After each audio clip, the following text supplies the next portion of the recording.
Now call Stuart Stevenson. 5 minutes, Minister. Thank you very much, Presiding Officer.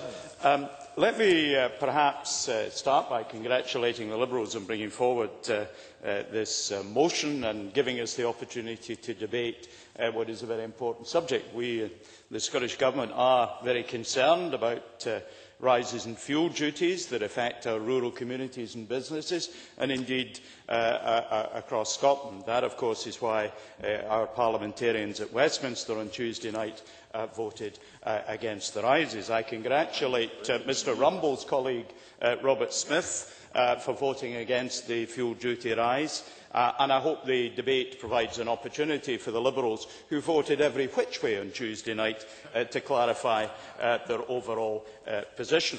One of the things, if it's brief, please. Liam MacArthur. Interested in the point about the voting patterns. I mean, clearly the SNP MPs did not vote against the September rise. But when we're talking about the premium paid in the Highlands and Islands for petrol, the fuel regulator had done nothing to do that, and the fuel duty rise was irrelevant to that too. Minister.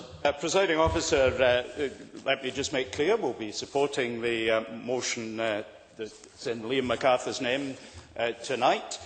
We, of course, are open to any effective way of taking this issue forward. There's a very substantial volume of letters flowing between ourselves and other parties on this subject. My colleague, the Cabinet Secretary, on the 14th of November, for example, wrote to the Chancellor highlighting what had been done in France using derogation, and make the comment, by applying this derogation, the UK Government could reduce the tax on fuel borne by consumers in rural Scotland, including the islands. The Chancellor, however, seems to think that administrative barriers would get in the way of this. He said in his reply of the 27th of November, the process of drawing boundaries for any fuel duty rebate area would be extremely complicated.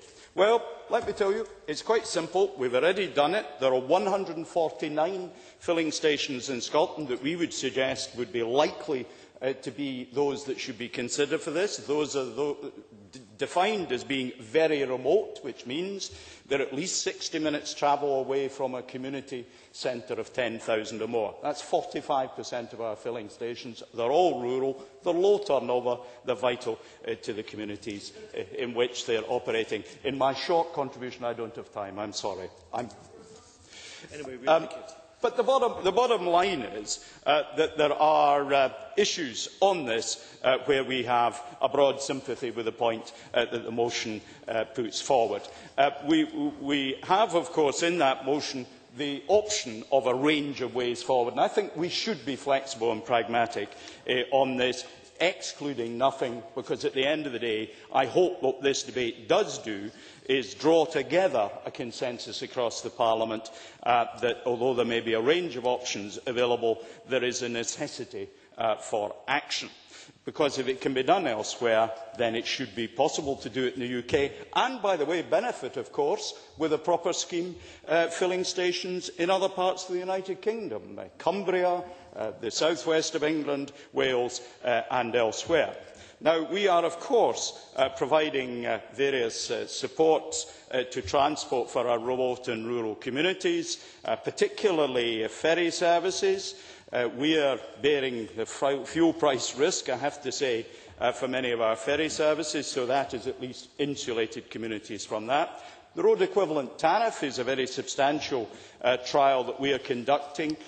We've seen some local reports, which I haven't personally verified as yet, that in the Isle of Harris, for example, the price difference in fuel between that island and the mainland has substantially shrunk, mainly because of RET, because now there are new tankers going to Harris carrying fuel in competition with some of the incumbents. So there are things happening, there are things that we are doing.